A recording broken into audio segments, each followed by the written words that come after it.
It doesn't look like we're live right now. This is interesting. Let me see. Hold on one second, y'all. I have a new interface on this broadcast, and I was asking the church folks about it yesterday, and Jeremiah assured me it was. Can somebody text me and let me know if you're seeing this? It says I'm live. Good morning. Good morning. I hope if I'm live, I'm telling everybody good morning. Now my Facebook is messing up. Come on, guys. There we go. Let me see. Oh, I am live. Let me see if I can hear myself. There we go. Okay, I guess I am live. Good morning. Good morning. Good morning, everybody. This is Pastor Nick. I normally see a little counter up in the corner. It tells me how many of you guys have joined and all that, but I'm not seeing that today. But I guess I'm on. So anyway, we have 3 different platforms we run this on. So I guess maybe they're doing something with that. Good morning, everybody. I am so excited about Marketplace Monday today. And the reason why is, when I talk to a lot of people about business, starting businesses, especially young people, I talk to a lot of these folks in church, but many people believe they own a business. But what they actually own is a job that they've created for themselves. Let me say that again. Let me say it real slow for the people in the back. Many people believe that they own a business, but what they really actually own is a job that they've created for themselves. Why do you say that, Pastor? Because a real business is built with systems, people, and structure so it can grow, it can operate, and it can eventually have value beyond the founder, beyond the person that started. So what I want to do over the next 3 or 4 weeks is I want to talk a little bit about from job to enterprise, because there's nothing wrong with creating your own job. That's how typically small businesses start. But if you create your own job by starting a business and you don't think beyond that, that's all you will ever be. I want to help you create or start a job that replaces your income, but ultimately becomes an enterprise. So today I want to start out with the first step of this, which is if it can't run without you, it's not a business. If it can't run without you, it's not a business. So if you think about it, over the last couple of weeks, we talked a lot about how businesses win and lose in today's marketplace, right? We discussed cash flow. We discussed hidden cost or the hidden costs of bad systems. We discussed poor process. But today, what I want to do in this short 3 or 4 weeks together is I want to talk about how businesses actually scale, right? We are beginning with a statement that may challenge a lot of people, right? Because they don't like to think of themselves that way, but it's just the truth. If your business cannot run without you, it's not a business. That's the challenge statement. If your business can't run without you, it's not a business. It's, watch this, self-employment. It's self-employment. Now, again, like I said earlier, there's nothing wrong with working for yourself. Many people have built wonderful careers that way. But what we have to understand is there is a difference between replacing your income and building something that actually becomes an asset. A real business is something that can operate, that can grow, and that can eventually be transferred or sold. So let's talk about what separates those two things today. And you guys see this a little bit in the church, right? We're building, Pastor Franny and I are building the church, obviously not to the place where it can be sold, because that's not what it is, but it will need to be transferred one day.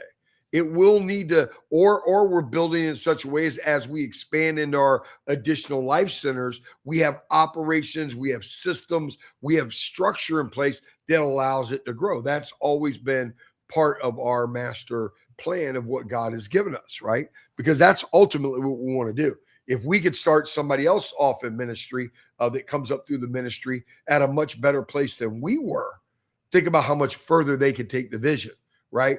In other words, if they don't have to figure out the systems, if they don't have to figure out this, they don't have to go buy a building, if they don't have to do those things, they can start day one with a great foundation of building a new life center. Obviously, that life center is going to be more effective quicker, right?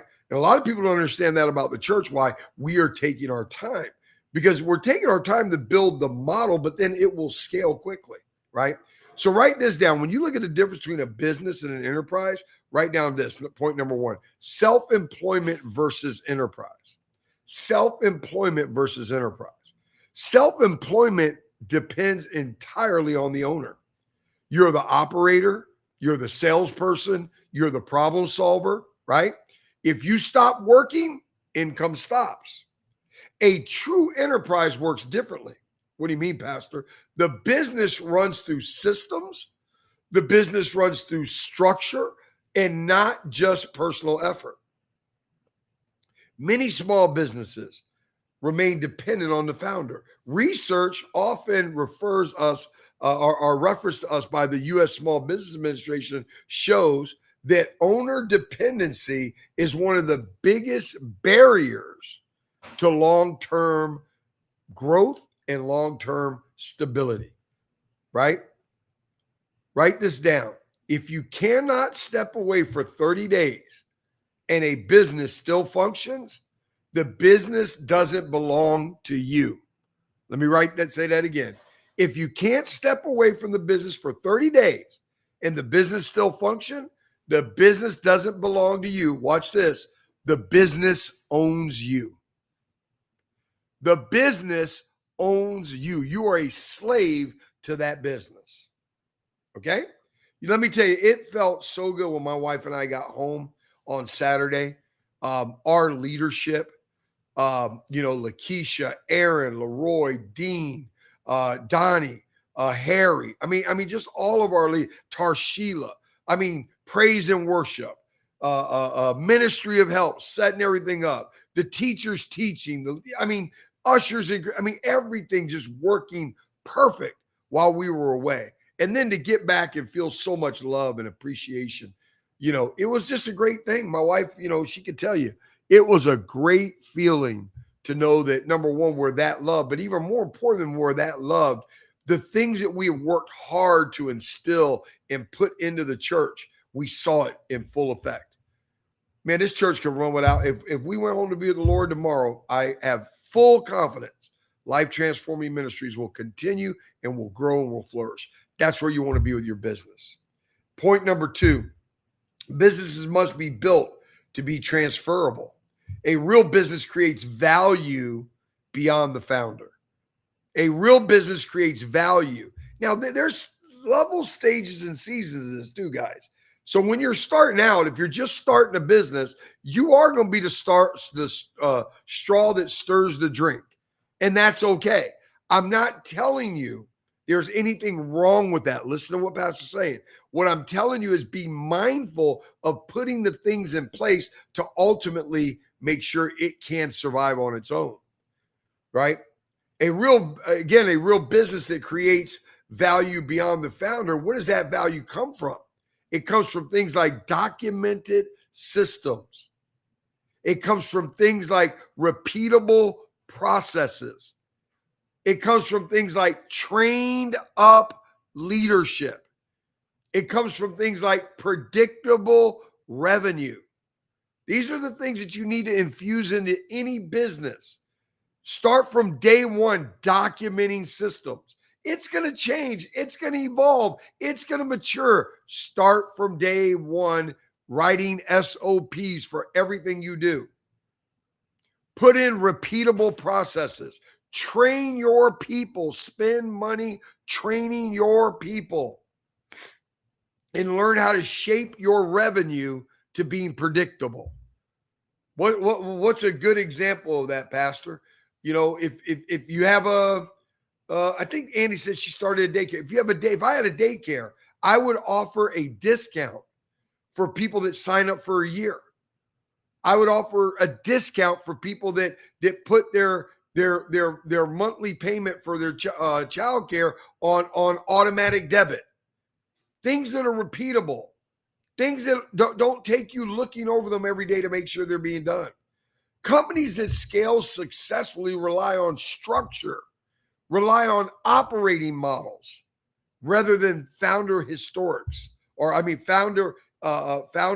heroics, having the founder that comes in and saves the day, having the founder that rescues everything, having the founder that, without Big Mama in the house, nothing happens.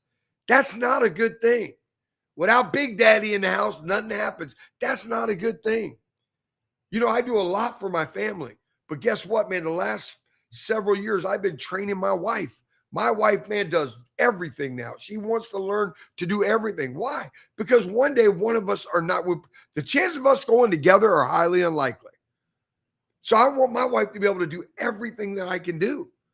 Why? Because she's going to be the one that's got to carry the family. She's the one that's got to carry the vision of the church, just like you see Pastor Deborah doing that, right? So you got to train people. You got to give people instruction. This principle that I'm referring to shows up frequently in operational studies discussed from firms like McKinsey. If you go read these consulting firms, when somebody's trying to buy your business and they're evaluating your business, they're not buying your business on the personality of the founder.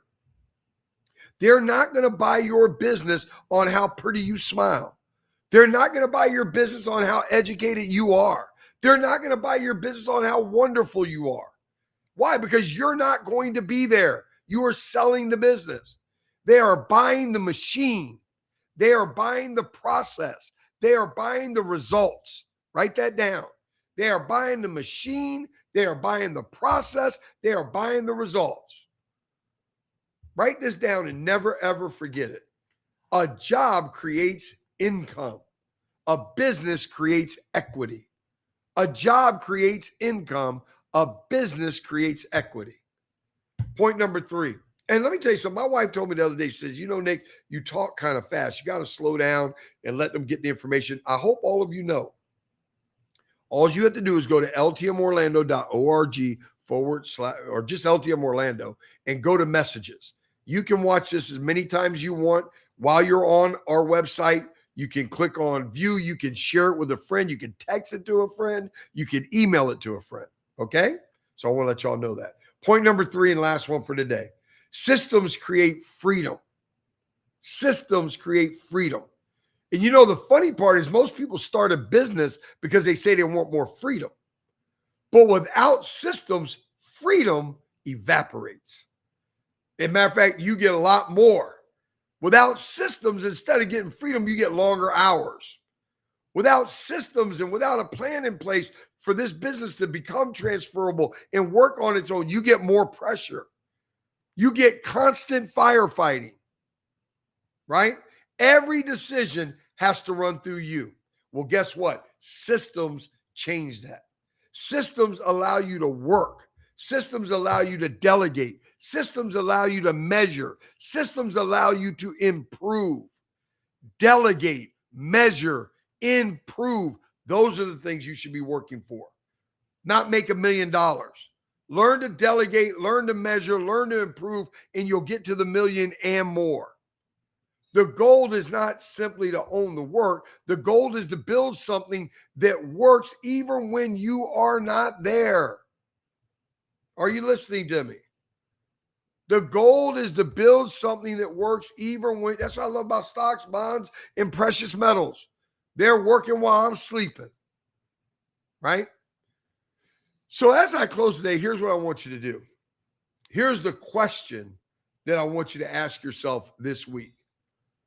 When you think about business, are you thinking about building income or are you thinking about building an asset? When you are thinking about starting your own business or you want to go into your own business, are you thinking about replacing your current income or are you thinking about building a long-term strategic asset? There's a difference. What's the difference, Pastor? One requires constant effort. The other one grows through structure. One requires constant effort. The other one grows through structure. So next week on Marketplace Monday, this is what we're going to do. We're going to talk about why so many small businesses grow but never truly scale. What holds them back? My father-in-law built an incredible barbecue business. It has never in 80 years scaled. it's been in that one place on 40th Street for the entirety of its existence. It's never, and yeah, they opened up a couple. One daughter opened up one, another, but they never scaled outside the Tampa Bay area. And it's sad. It's sad. Why? Well, one of the real reasons why, just looking at that business, there's nothing about any of the process documented. Well, we can't document it because then somebody's going to steal it. So now you let fear keep you from scaling. See what I'm saying? You got to have an owner mindset. You got to want to have an enterprise. Amen. So listen, I love you, man. Think about what we said. Be thinking about this during the week. Are you trying to replace income, or do you want to build an asset? That's a really, really great point. So anyway, I love you guys. I hope you appreciate this. Listen, Wednesday, Pastor Franny and I will be with you. We are excited to talk to you. Invite a friend. Tell a friend about the broadcast. You know, you guys give faithfully.